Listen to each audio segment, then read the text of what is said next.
Good evening. The news. President Wavel Ramkalawan was at the Seychelles International Airport this morning to assess the current state of the airport's facilities and discuss future plans to enhance the structure and services on offer. President Ramkalawan was accompanied by various high-level government officials, including Vice President Ahmed Afif, the Minister responsible for Transport, Anthony Dejac, key officials from the Seychelles Airports Authority and the Seychelles Civil Aviation Authority. The president visited both passenger and service areas to get a first-hand look at the current infrastructure. In a press conference that followed the visit, President Ramkalawan gave his reassurance that the airport is not being sold, that there is no foreign authority that will be taking over the control of the airport and no jobs will be lost. We all realize that the present airport is tight, and therefore some of the elements of comfort that a visitor, a passenger would require, would wish, is not there.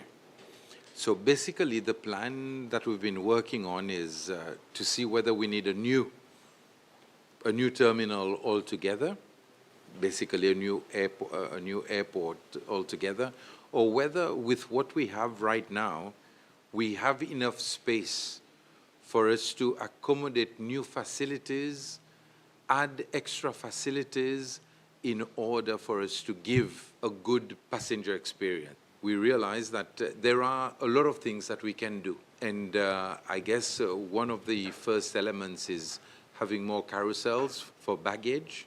We will double the space of the present facilities in front of where we check in. So the check-in facilities will be upstairs. We'll be able to have a larger departure lounge with other facilities where different airlines may have their own lounges. Contrary to what is being said, Seychelles Airport is not for sale. It is an asset that belongs to Seychelles and which will remain for Seychelles. Workers are not being made redundant. The Ministry of Fisheries and Blue Economy, in collaboration with the Seychelles Fisheries Authority, has signed a sustainable fishing agreement with China Overseas Fisheries Association, COFA. 15 tuna fishing vessels from China will start operations in Seychelles water. COFA is a Chinese fishing association that promotes sustainable development and international exchange. It was the Minister for Foreign Affairs and Tourism, Sylvestre Degon, who signed the agreement on behalf of the Minister of Fisheries and Blue Economy, Jean-François Ferrari, who is currently on a working visit abroad. The National Assembly has approved amendments to the immigration law. The original law, which dates back to 1979, has been amended several times over the years. However, the Minister of Internal Affairs, Errol Fonseca, pointed out during his presentation to the National Assembly yesterday that it remains one of the oldest pieces of legislation still in use in Seychelles. Minister Fonseca explained that the primary reason for the amendment is that Seychelles does not officially recognize at least 11 countries in accordance with international law. Nevertheless, citizens from these countries still visit Seychelles. He noted that when such visitors enter the country, they are sent back to their respective countries on arrival. The amendment will now ensure that, despite Seychelles not recognizing these states diplomatically, individuals from those countries will still be able to enter the country legally. The National Assembly has approved the removal of a 1977 decree from the statute books. The decree, known as the Liberation Memorial Fund, was established to provide assistance to the families of the 3 individuals who lost their lives during the coup of June 5, 1977. It included the creation of a fund to be managed by a board of trustees.